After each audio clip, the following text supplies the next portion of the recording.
Welcome, everyone, through all time and space to an all new episode of Weebs on the Weekends, a podcast where we break down the anime news highlights of the week and give a retrospective look at anime that premiered 10 years ago. Today's episode will be covering the news from the first week of February 2021 and give our thoughts on whether to resurrect or rebury the 2011 anime Control the Money and Soul of Possibility.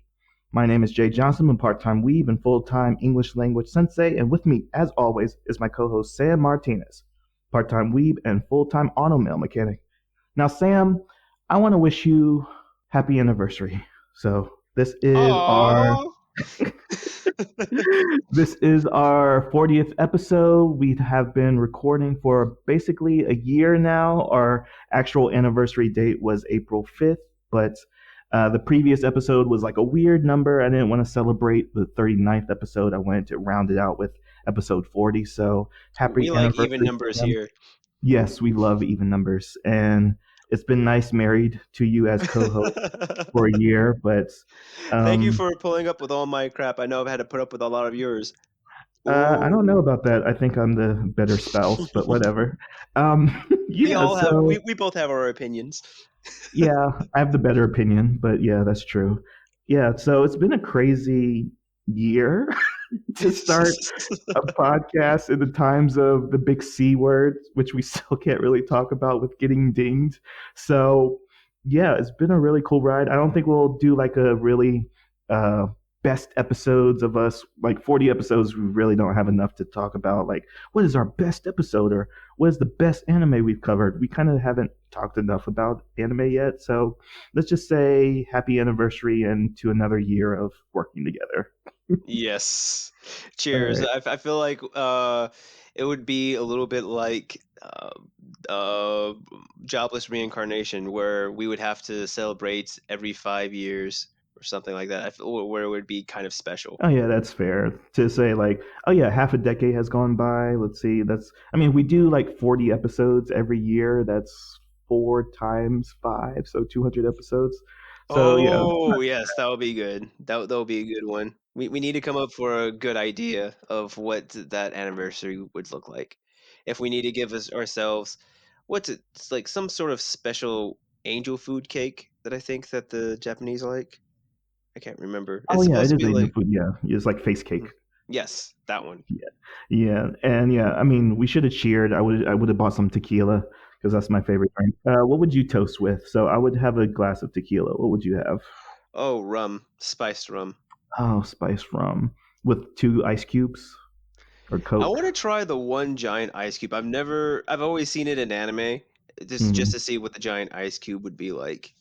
Yeah, you can get some of those novelty like ice cube shapes. So like you could get like a Death Star kind of Yes, shape we are or sharing the oh, same brain cell because that's what I was thinking. Is like I want to have a giant Death Star. awesome, cool. Yeah, so Sam, for today's episode, it's my pick of See the Control or See Control Money and Soul. There's a bunch of alternative titles, but to talk about this anime that's is has gone under the radar because it's by a company that most people haven't heard of, even though it's like really highly integrated into in the industry. And you have news for us. So, Sam, can you tell us the news for today? And as always, time codes are going to be in the description. Exactly. So just giving a couple seconds for people to find the time codes. 1, 2. The first anime news story that we're going to be going on is following with the anime news stories that we have been discussing as of recently or as of late. It's regarding Attack on Titan, the series run, and we've realized that earlier this week that sees that the Attack on Titan manga has officially finished and has concluded with 139 chapters, with the chapter title being Toward That Tree on the Hill. It seems as though that the writer Hajime Isayama has definitely made a big splash in the industry, especially with this last chapter. Apparently, a lot of the big plot twists and reveals that happened in this chapter has gotten fans in a buzz. So, Jay, how do you feel about the title chapter name and the fact that Attack on Titan's done now. And Ishiyama has kind of said like publicly that it's a happy ending. So it's kind of, I feel like Oh, he someone that did came say it was a into. happy ending, or it wasn't a joke? No, it wasn't a joke. I think it was said Okay. in earnest. I've seen interviews with him, and he speaks very earnestly about how he like deals with depression and the workload that he's had to bear in mind when it comes to, writing the Attack on Titan manga. And I think he's saying it from an earnest place, like that how the story of Eren Yeager and Mikasa and Armin kind of wraps up in the world that he's kind of developed. And he said like very publicly, like he's written Armin to be his ideal version of himself, even though he more Oh, identifies himself as Eren in the okay. way that he processes his own psyche. So it's really interesting to listen to him talk and how kind of Attack on Titan has been a lot of therapy for him. So I'm glad that he has written an ending that he can be satisfied with, and for him to say it's a happy ending, I feel like that's like a very earnest and honest response. And the title kind of works because Mappa has illustrated that in its upcut in its teaser trailer.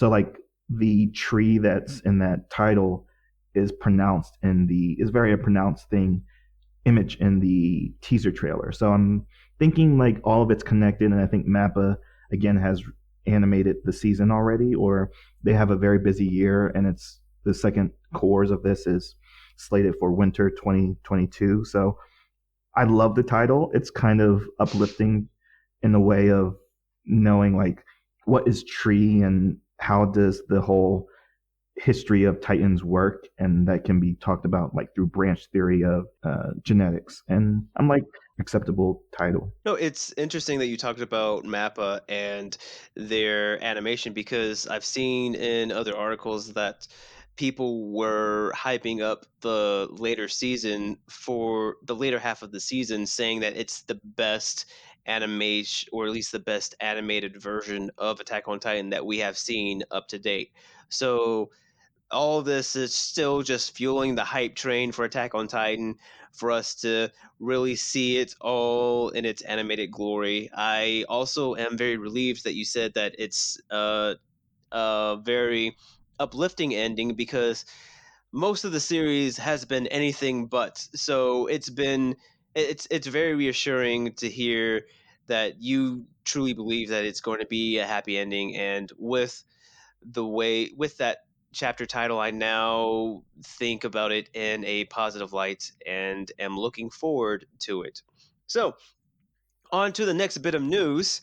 It's actually a bit of news that you introduced me to earlier in the week, Jay, and I'm very grateful that you did share it with me. And it has to do with JoJo's Bizarre Adventure. Apparently, on a live stream event that they had this past Sunday, April 4th, there was a reveal that JoJo's Bizarre Adventure Stone Ocean, widely known as Part 6, is getting an anime adaptation, and it will have I.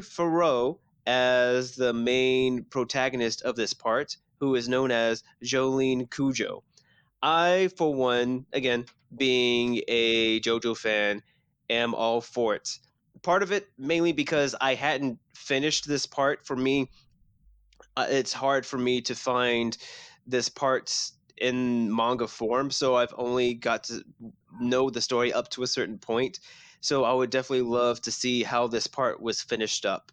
So Jay, you being, I guess, acquainted with the JoJo franchise, what are your thoughts? It is a very simple thought that I have. It's a thought of JoJo. For as much as Weebs praise this property, it's very hard to introduce people into JoJo and to show them why it's so beloved, because it's such a, it's in the name. It's such a bizarre property. It has so much mythology, lore into it. It has so much, it pays homage to so many things. Like, again, the original aesthetic to the JoJo look is like based in the 1980s of the bodybuilders like Arnold Schwarzenegger.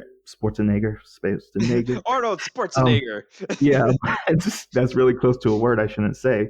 But yeah, then this is Stone Ocean with the first female protagonist. So Sam, as a avid JoJo fan, I want to know, like, is this the part that's going to get like JoJo like mainstream appeal? Is like this is the series that's going to say, oh, this is what JoJo is, and everyone can consume it. I would have to say for newcomers, it's probably a fairly decent start in a sense of you can, as we mentioned before, as I mentioned before to you, each part is essentially a standalone story. However, depending on the part, I know it's a bit worried on whether or not you have to slough through all the other parts so that you can get the backstory and understand what's going on. Usually, in the beginning of the parts, they give a proper explanation on the power systems and the different. I'm trying to remember what the term is, and not necessarily the different fighting styles, but at least like the different forms of conflict that is going to take place in the part that you're watching, because each part is different. For instance, part three is more of like an action adventure. Part four is more of a mystery, whereas part five is a it has a gangster crime drama feel to it. With Stone Ocean, as you said, it's going to have the first female protagonist lead. You the protagonist is the daughter of the protagonist from the third part, so he is introduced and into this part. There's also, I guess, some very the antagonist in this series is influenced by a big bad that her father had to go against, and who is known to have animosity towards her family line. However, from what I've read, it seems as though you can go into the series not knowing much about family history because they go into the powers and, with you just enough, and the characters are self-contained to that series. So if you want to see a good battle anime that stars female characters and doesn't over sexualize them, which is hard to find in most anime series, I would say that this part is for you. Whether or not this would springboard JoJo into the mainstream, I'm not so sure about that. I feel as though that would be part seven, which you mentioned before, Steel Ball Run. It's that seems to be the JoJo that most JoJo fans really prefer. I haven't read it yet, but I do know that with that part, it is separate entirely from all of its previous parts. So I know that when you watch that, there's no tie, there's no lore or background character conflicts that influence that story. It's essentially its own universe. So I'm not familiar with Steel Ball Run, but those are what my thoughts are on it. So I guess after saying that, are you interested at all, or are you just going to wait for Steel Ball Run to make your final judgment on whether or not you want to dip your toe into the franchise? I need to finish up part four, Diamonds is Unbreakable, because I've seen around all the Kira, the antagonist of the series, parts, but I haven't gotten the full picture, and I think that's what's kind of missing in the greatness of part four is all the interconnective story beats and how Kira plays into as a feature of the town that where the setting is taking place. And it's really interesting because again, when you look at a protagonist, or sorry, the antagonist, they feel like they should be geared towards the hero or the protagonist of the story. But as I've seen through these little clips, Kira is a oddity of the town, or is that he's a natural occurrence of the town. So it's really interesting to see. Like you said, it's like well, part five is more of the gangster crime drama, but Yes. four is a mystery. And if you're paying attention to the mystery aspects, you miss out all the other innocuous or normal things that make that mystery really stand out. So if you're not really keen to what's normal, then you don't really know how incredible the bizarre part of it is. So I want to watch the rest of four, maybe watch five, given how much praise it received over the past year or so when it came out. I believe it came out in 2019. But I think I'm looking forward to six, most strongly because it gives you a reason to go back to three, and then three gives you a good reason to go back to two, and two gives you a good reason to go back to one. Because even if you follow the uh, generations of the JoJo or the Joestar family, they do build on each other, but also going backwards through the series also is satisfying in my estimation, and I think that's what I'm looking forward to. I would also have to say, like, the way that six starts off too. I guess it's a little bit of a spoiler, but it doesn't really do too much because it starts out Jolene. You're introduced to her the same way that you're introduced to her father, which is in a jail cell. And it's just funny how she mirrors his person, but is still so different. So I'm just very interested on that. Okay, on to the next bit of news. We have heard from another live stream that the sequel to Tiger and Bunny has been unveiled, and they will be. I'm trying to see when the series will be starting. I think see celebrate. It's I guess they're just hyping up the series again to around the 10-year anniversary to sort of bring it back into circulation so that people can get ready for season two. I'm trying to see when it's supposed to be coming out. I think it's no right here. The anime will premiere in 2022, and it will be taking place after the movie that happened after season one. It's also going to be directed by the director Mitsuko Kase, who directed Mobile Suit Gundam 83 Stardust Memory. And Bandai Namco Pictures will be doing the anime as well. So, Jay, are you familiar with the Tiger and Bunny franchise at all? Not really. I haven't seen an episode. Tiger and Bunny again is one of those series from 2011 that has just bled into Weeb's consciousness with well my Weeb consciousness because of again that time period in my life where I was like, oh, that anime looks cool. I'll never watch it.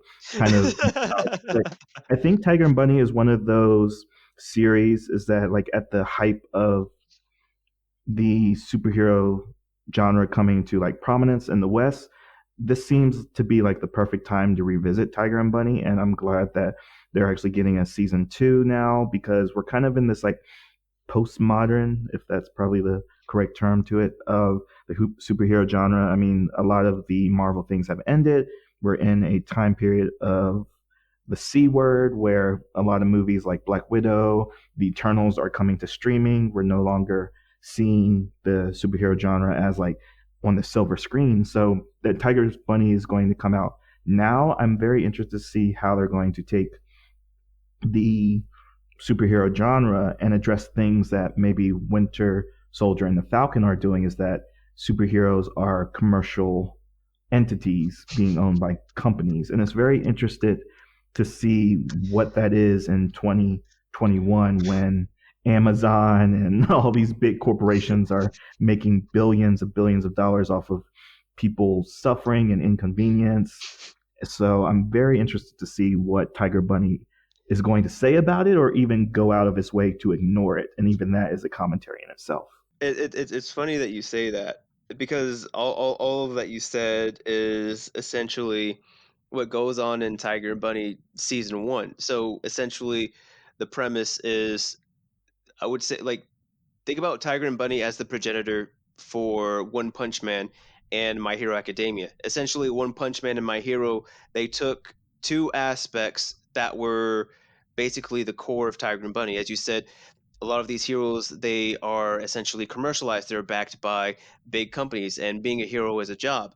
However, for them to do what they do, they have to have insurance for collateral damage that happens around, as well as like and financial backing. People to maintain their suits, to allow them to go to events and to perform to the best of their abilities.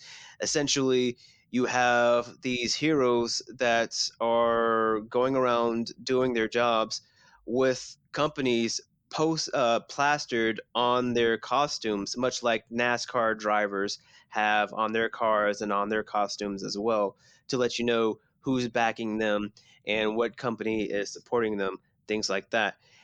We follow Tiger, who is a veteran hero. He's not the best.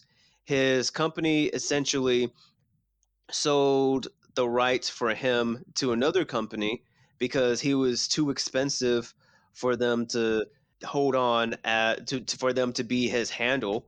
He was too much of they couldn't they couldn't take the costs of him being in the field, so they had to give him to a larger company that could do that.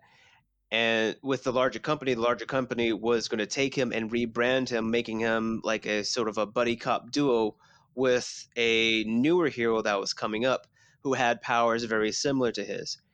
You get to see him trying to adjust, essentially being the old dog new tricks sort of thing, while trying to be a good influence on this stubborn, hot-headed young blood that's coming onto the scene. You also get a mystery on the young kid because he's trying to find out who killed his family.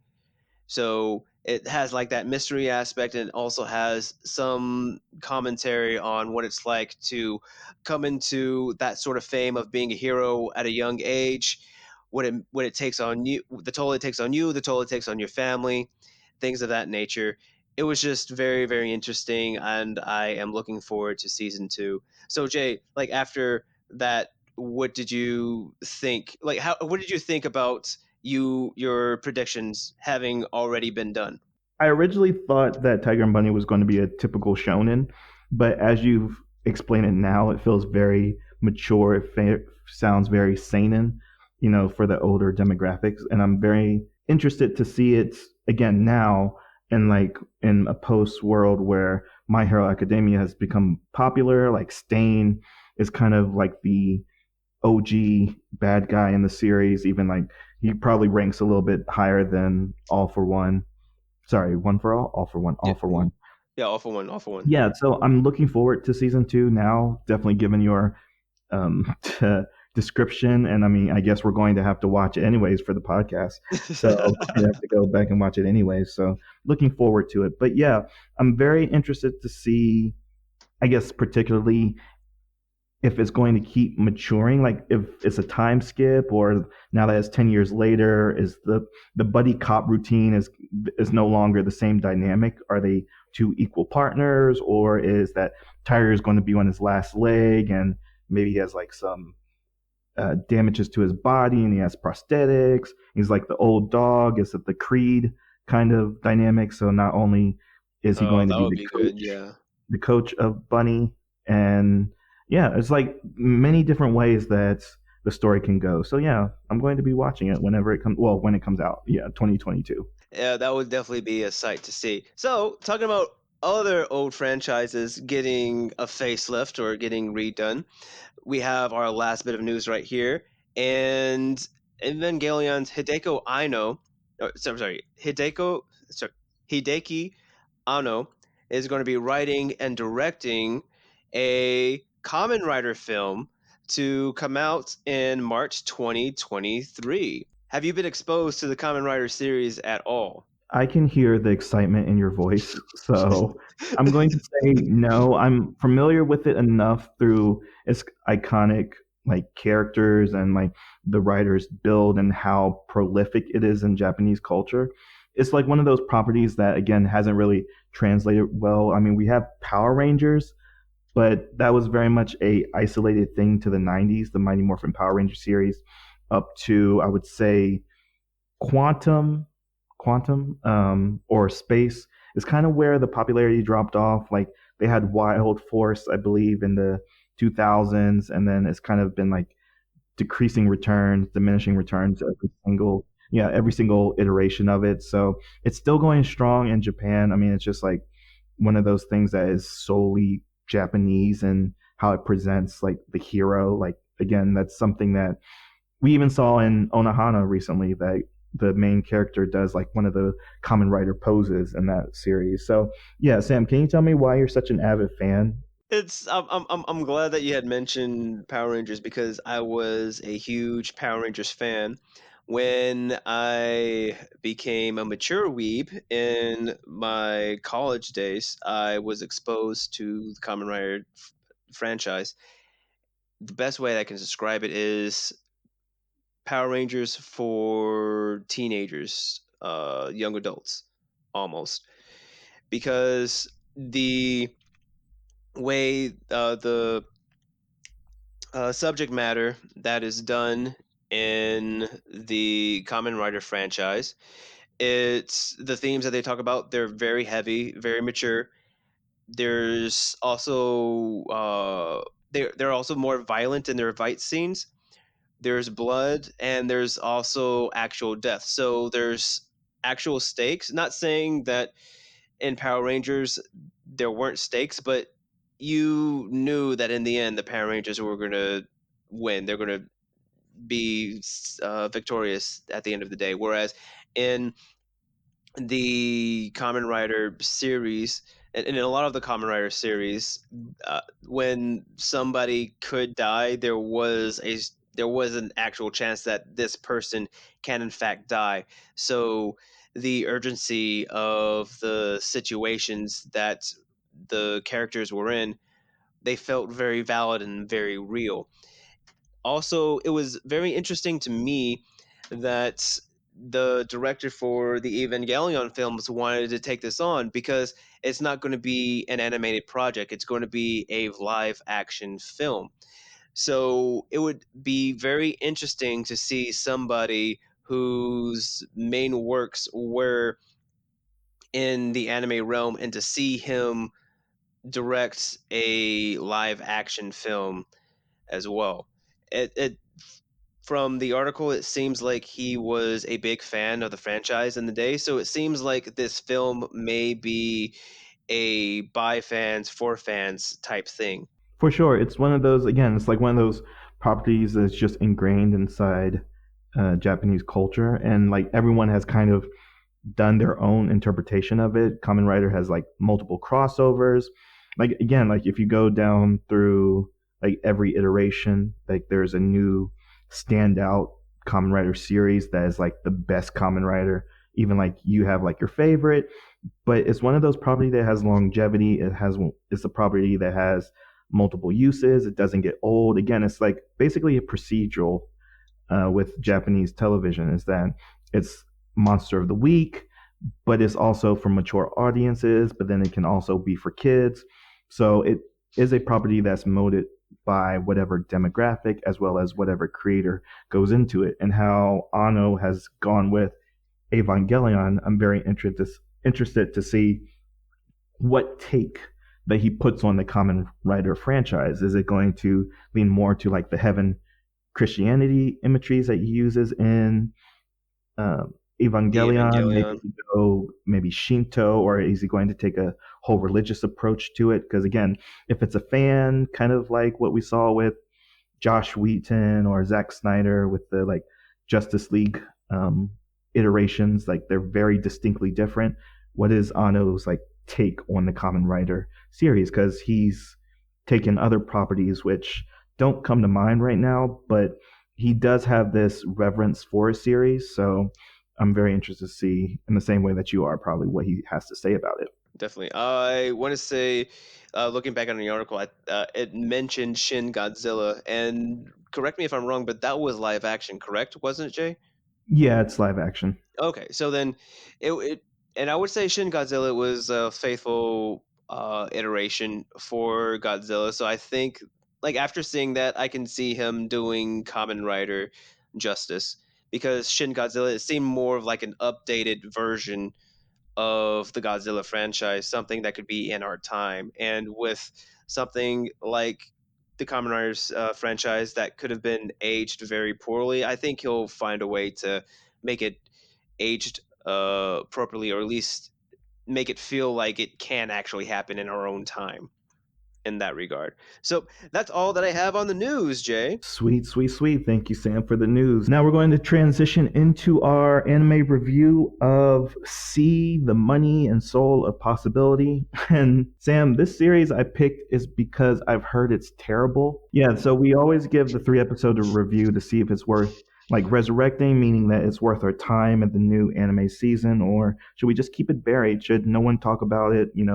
Put 2 bullets in his head, leave it out back. But to Double talk tap. about the series, double tap it. But to talk about the series, like up front, just to give you the premise, Sam, is that it premiered back on April 15th, 2011, for an 11 episode run. So very short run for a original Japanese anime, animated by Studio Tatsunoko, yeah, Productions. And it's very interesting that when you look at a studio's production history, this studio, Tatsu, man, the kanji is always so hard for me because it has like I'm trying to put English stresses on Japanese words, so I always have to make those pauses. But Mhm. Tatsuko Noko, and they are a studio that was established back in the 1960s. They worked Oh, on snap. Space Ace, which is like one of the competitors with Astro Boy. They also worked on like the original Cashin, which we probably grew up watching Cashin Sins. I don't know if you Yeah. remember, on Toonami. Oh, so they were back when Cashin was more happy and not brooding and all death. Exactly, yeah. And then they worked most recently as a co-production on like Ping Pong the Animation and Psychopaths 2. And when I looked at this, I couldn't place my finger on why this series looks like a hodgepodge of different animes. So I'll talk about that a little bit more. Okay. But the story for right now, it's in the genre of action, thriller, superpowers with a rating of PG-13. The story centers on a economics university student, Yuga, who accepts a deal to use his future as collateral in weekly battles or duels for money. Now, that premise is so base that you don't actually know what's attractive about the series. And if I elaborate more on the premise, it gets a little spoily, but for the first 3 episodes, essentially what happens is that Yuga gets tricked into making a deal with the devil. Like there's a lot of strong imagery of saying that, oh, like to get into like this secret uh, battle royale death game where your future is held as collateral. You have to enter 6666. So this series has a lot on its mind, and it's really hard to organize a good It criticism of it it because, seems like it's too busy. Like it has a lot of good ideas and it doesn't know which ones to work with, or at least to focus on. well, I think it does have a good focus, but Okay. everything around that focus is so boring, so uninteresting in the way of narrative drive or interesting characters. Okay. Okay, yeah. I mean, okay, so yeah, we have a lot to talk about, but I just wanted to set up that the idea that there is like rooted realism to the story, but then it goes Yes. into the supernatural, superpower aspects of things where Yuga gets into this deal with the devil. He's like literally the devil. He looks like the top hat, pointy eared dude from Blue Exorcist, Oh, which was Mephisto. awesome. Mephisto, thank you. Yeah, Mephisto.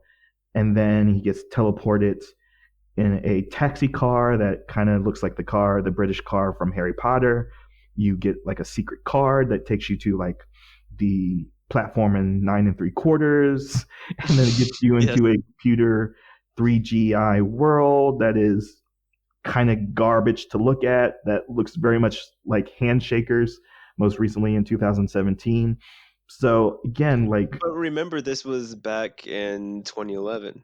yeah, that's So, what I'm like, saying. It doesn't yeah. hold up. It's like again, like the whole point of revisiting a series 10 years later True. is like how well did they actually use the technology at the time, and where did the limitations reach? And this is one of those series that you see it in a very noticeable way. And to continue on with the premise is that Yuga gets a basically a familiar, gets a stand. If we're connecting it to JoJo, is a cute lolly horn girl that has like similarities to not C2, but oh, who's the girl in Darling of the Franks? Oh, I don't remember her name, but I know who Yeah, you're talking right. about Yeah, though. yeah. Horn girl, pretty, pink hair, lolly, cute, Lolita kind of build and thigh high striped socks. So it's a very striking design for her. But yeah, he gets a stand essentially in these battles. Zero And two. oh yeah, 02. Yeah, I said C2 from Code Geass, but yeah, 02, of course. And the idea that he's using his future to gamble and get money in a alternative reality of the world, which is called the financial district. So again, the premise just blows up when you add all of the supernatural aspects to it. But that's really not even what the series is about. It's about tragedy of money. It's about Yes. a philosophy of economics. And Sam, were you lost at all being a engineer, or was the series like a good introduction to economic principles that you weren't lost? I would have to say because I watched this series when it first came out. I watched it in its entirety. I had forgotten a lot of the story that went on. It was because when I watched it, I remember it was a good fun time. I liked the premise. However, the resolution didn't get it wasn't as impactful as the whole ride was. And remember seeing some of the criticism for that, that the ending resolution wasn't as bad. But I would say that it's a good enough ride to enjoy it. I would say, like, revisiting it now, I would say I wish that they had explained the economic fights a little bit more, because there were times when I wasn't really sure why certain people had won. I mean, they had visual representations because as they're fighting, you have these two orbs that essentially represent the amount of money that the combatants have, and you could see one growing and one getting smaller. However, it wasn't really explained what was the minimal limit for the win, right? You could say one person would win by bankrupting the other person, right? In which they get all their money. And there was, I want to say, the bare minimum was that you would have to do a direct attack where essentially you have like a beam saber that's fabricated from your money, where you can do like a direct attack from one person to another. Like the first person to do a direct attack like that is the victor. But aside from that, they didn't really explain how the cash flow was. I mean, they explained that each attack that you use with your familiar was a certain amount of money, but it didn't really explain like how you would get a net gain from that attack landing on that other person. So sometimes you would hit gain, gain, gain, and it's sort of like, okay, I guess they're winning because their circle is getting bigger. So I wasn't really clear on the rules, but it seemed to operate within its set of rules, so I was okay with that. And they also, like I said, they had the orb, so a visual representation as well, sort of like their health bar on whether or not they were winning the fight and things like that. And me revisiting it right now, yeah, I would definitely say I relate to yoga a little bit more in terms of the financial crisis and the financial situations that he's been in. And even looking back on the history of it, the anime creator, he created the series mainly based on his personal experience with a bankruptcy scandal that happened in 2007, 2008, and he was affected by it personally. So I can see why everything why the themes about it about bankruptcy and losing all your money, like why money is so valued. It feels, I'm trying to remember it. I think it's one of the characters that had mentioned it, how the money was a funny thing, how like when you don't have it, it means it means a lot to you. But then when you do have more than enough of it, it's basically worthless to you, right?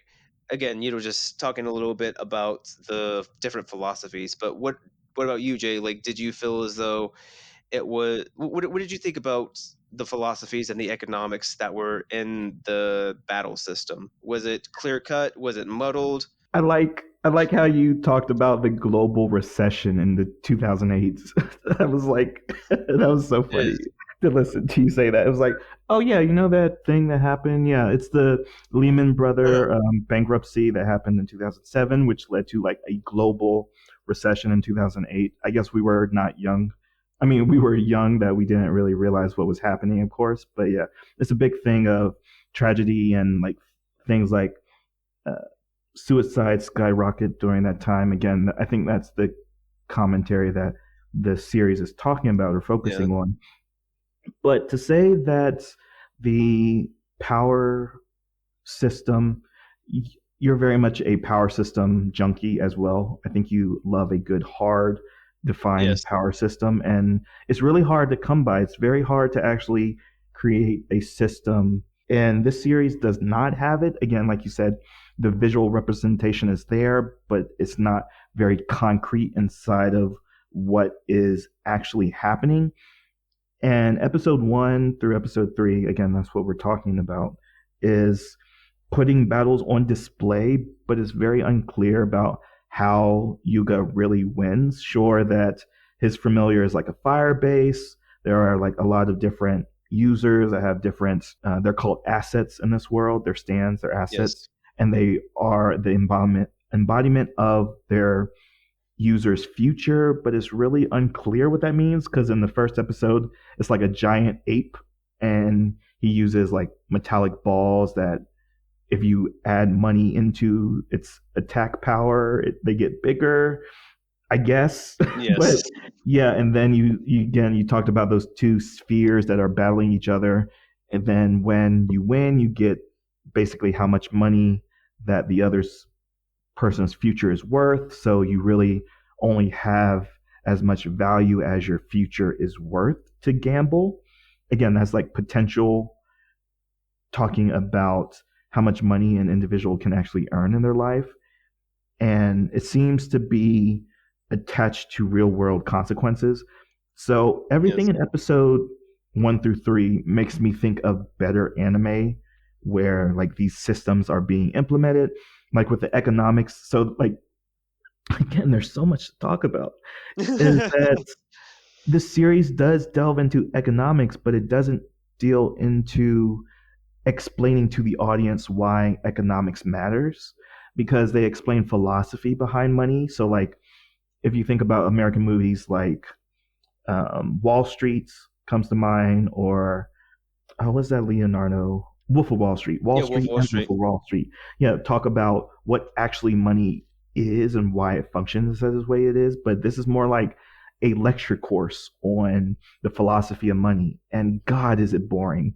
And then you have the battle system, which is unclear. Like if that was going to be the thing that draws you in. And I think a better example of that was Excel World. Excel Yes, World did battling properly. They understood that each character has their advantages and weaknesses and focused on that battle system, but then also had everything outside of that be interesting as well with interesting characters that had drives. And all Yuga's motivation is I want to be a salary man, kind of like the dude from Juju Kaisen that was like, oh yeah, I'm just happy living life. I don't really have any great ambitions. And you do get a tragic backstory for Yuga, so you feel like attached and you care about the things that he's doing. But again, it's like so surface level. I want to say I feel as though like in the beginning they use his surface level desire as a jumping off point because you have that other character, Soicho Mikuni, who compares yoga to himself when he first started out in the financial district. And now he is this powerhouse of a kingpin that basically controls the whole city because of of the money that he was able to get from the financial district. And he sits down and he has a one-on-one with Yoga, and Yoga is like, yeah, I just want to be like a regular salaryman. And Mikuni challenges that. He's like, are you sure you just want to be just average, especially when you have the capabilities to becoming more? And after then, you get to see him really challenge that idea himself, as like whether or not that is really just enough, if he really wants more, and what does that mean to have more? Because Mikuni was even telling him, "Is like, if you just want that, you're not going to be able to have the family that you want. Because if you just have enough, you'll only be providing for yourself. You won't be having enough for your family as well. So something's got to give." Essentially, he was like a wake up call to Yoga. I would also have to say I do approve of your comparison of Excel World, because I'm a big fan of Excel World, and as you said, like the battle system is leagues and above and beyond what happens in C, because of the fight system. As you said, it's a bit more concrete. The losses and the rules of the game are more clear. You also see the stakes and how the people are get addicted to the game, and they have a reason to come back to the game to use it because of the real world benefits. Whereas in C, people are essentially bullied into taking fights, right? I mean, in Excel World, they have a rule where you have to participate every so often, but the benefits made people come back more than the requirement that they have to. Whereas in C, the requirement seems to be the driving factor, not necessarily the benefits of going to the financial district. Whereas, you can gamble on other people's fights, or you can do other things so that you can essentially grow your base income. I would also have to say, I guess this is a bit of a spoilery thing, because as I'm watching this, thinking back to when I first saw it, there was no real mechanic to refinance your future, like how people can refinance their homes. After you bid onto your home, if you added a pool or something else like that, you can refinance the loan on your home. Say, like when you first got your home, it was worth this much, like say maybe 200,000, but now after you've done so much work, you refinance it. Now it's 350, right? So you can get more money that way. In the financial district, right, where you can get more money, where you can improve your future now that you've had taken that initial loan, like you would think that you can refinance your future and thus like change your assets in the process, making your asset more powerful. And I don't remember anything like that happening. So I feel as though that's a lost thing. I mean, do you have any thoughts on that, Jay? Yeah, it is again, like it's not a shallow comparison to how real world finances work, like you just said about refinancing, but it is incomplete. It's not very, not to say it's not thought out, but it isn't a strong enough comparison to make the metaphor valid, I think. So Yes. this does seem like a property that needs to look at it again, but maybe even to have a reboot or like A it done rewrite. a rewrite, yeah, essentially. And like again, I think the core premise is actually maybe beautiful. It's not the right word, but we saw in this anime by Masaki Yuasa called Japan Sinks 2020, Yes. and it does, and that comes 10 years after the Tokusho earthquake that happened, in the year of 2011. So it's very interesting to see how other anime have gone about this whole money theme plot point. I mean, Bison Wolf does it very well, but that's essentially how economics influence a nation, and how does a entrepreneur get into that system that's closed out to many other individuals. Like C takes it into the supernatural aspect to make that metaphor a little bit stronger, but again, it's a little bit muddled. Kakuguri from 2016 talks about gambling as an addiction and how it works into the power dynamics of elitists. Even looking at Eden of the East, which is like one of my favorite animes of all times, talks about what would you do if you get $10 billion? Like, how would you Yes. influence the world? And then even in 2011, Kaiji the Survivor came out as well, that does gambling again a little bit better. So again, I'm looking at the first three episodes and I'm like, oh, this is done better over here. This is done better over here. This is done better over here. So to take away from like the first three episodes, that first episode, oh my gosh, like chef kiss of Yes. introducing the world, introducing the character. He's a college student. Like Yuga gets introduced in a class next to a classmate of his, but he's studying for the exam, and it's like the first day of classes, so he's already ahead of the curve. And when you're talking about the, it's not even a villain protagonist. I mean, a villain character. It's just the potential of Yuga becoming this character. I mean, the whole first three episodes is basically saying greed is good and it's not evil. Well, greed is good in the sense of, It can be a positive motivator. yeah, positive motivator, but also that there are negative consequences to living your life a certain way. So, like in the first introduction to the battle system, we see this dude. He's at an ATM. He has like 17 cards. They're all empty or they've reached their limit.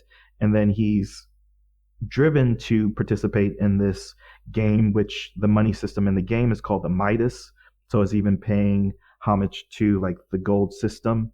And then he gets into the cab, he gets into the virtual world or alternative world, and then he loses. And then the next scene is him jumping in front of a train, which Train. Yuga is on. So the interconnection of the first episode is so well done, as well as the introduction of the arc is well done, introduced as well. So to say that it passes the 3 episode test is a true statement, but I am so uninterested in Even at the end of episode 3, where it shows Yoga having to face off against his teacher.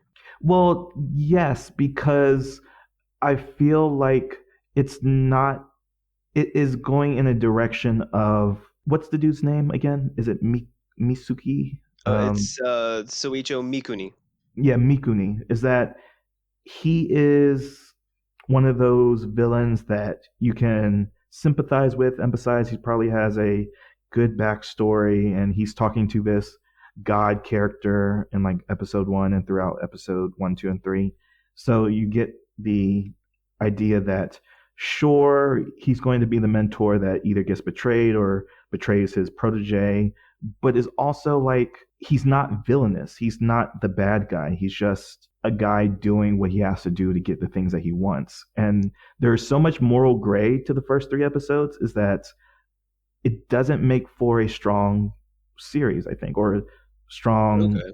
drive to watch more than the first 3 episodes. I'm happy watching the first 3 episodes, but I'm not going to watch the rest of them. But you seem to feel differently, Sam. Tell me. Well, as I said, I don't remember the details. I remember it being a fun romp.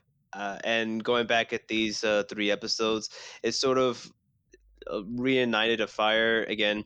Seeing this kid learning the truth about his dad, what happened with him, his father, why his father's no longer in the picture, why at least seeing him grow. I can see him grow more objectively now to see whether or not he's going to become Mikuni or if he's going to try and become somebody else. You also have another character who is essentially trying to infiltrate the financial district from a local government, trying to figure out whether or not money from the financial district, if it's good for Japan as a whole.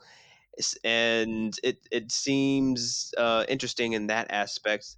I basically want to rewatch it to see, like, just to see how the series unfolded again. I mentioned that the ending of the series, it was a little. I remember it falling a little flat, but I remember enjoying the ride. So it's not going to be something that would make me angry again, like the last episode of Soul Eater or anything else like that. I just essentially just took it for what it was. I think Yeah, so at least like that's what my thoughts are on it. So even though it passed the 3 episode test, Jay, do you think that the series needs to be reburied or resurrected? I know we've talked that it probably needs to be worked on again to essentially hammer out the finer details and make it feel more cohesive and give the main character a better drive. Yeah, so I am going to give it a final verdict of rebury. Now, if some studio comes out with like a good writer and says like it doesn't need, I mean, of course, like it's using 2011 3D CGI to animate its like financial district world. So like to say like that needs to be addressed. There's like the narrative things that needs to be addressed. So if it has a strong writer on it, I would like to see the series done again, maybe with a better name as well. But to say that it's done like better in other places, I mentioned those animes that I do recommend all those. Even like Darwin's Game, which I don't think Yeah. anyone really talked about back in 2020, is the death game, but it has real world consequences, which we do see in this series as well. It's like if you do lose in the financial district, there are real world repercussions, just not going bankrupt. There are like you wager your future, so that also impacts others people's futures as well. So I'm going to say that this is a reburied. I would also say like a good maybe companion movie to this is In Time, which featured Justin Timberlake, where they're Oh yes, where essentially instead of money, they had how much like physical time they have left to live on their person where it was visible. exactly, and it came out in the same year, 2011. So it's very interesting that both of these series kind of have the same premise of Mhm. wagering your future in a gambling situation. So I'm going to say reburied. Sam, how do you feel? I'm conflicted now because you mentioned all these other better works who shown gambling, especially like in time. It does it so much better, especially because of the premise. You feel the stakes even more when they're literally gambling with their lives, which is what these people are doing. They're essentially gambling with their futures as well, but they see it more in terms of money. But again, I just remember watching it and it was just fun for me. So I guess like this is more on the higher end of comfort food for me. But then again, I don't know if that's necessarily something that needs to be resurrected if it's just comfort food. I'll probably just go rebury. Now that I said that it's essentially just comfort food, I'll still watch it again because of how much fun I had. But I guess because it's just comfort food at this point, I'll just keep it buried like you are. All right, cool. Yeah, yes, like we can enjoy something that's dead and that we digged it up and enjoyed it, but to say that, oh, are we going to recommend it? Is it worth competing with like seasonal anime when we're watching like 8 other series in the season? But yeah, so rebury from both of us. See, the money and soul of possibility is getting reburied. So, Sam, that wraps up our 10-year review. Next episode, we are actually talking about kind of like a closely related series where Mustafa, not Mustafa, Mephisto. so yeah, I made the comparison to the devil character in this series because the next series we're covering is actually Blue Exorcist, which is a series I have not seen one episode of. I'm very much looking forward to that. But Sam, that wraps up our episode. So before we go, do you have anything to say? Yes, it's going to be a loose iteration of the devil character, which I would like to call the Prince Clown of Coin. Would you want to make a deal, Jay? Only your future will be held as collateral. It's nothing too big.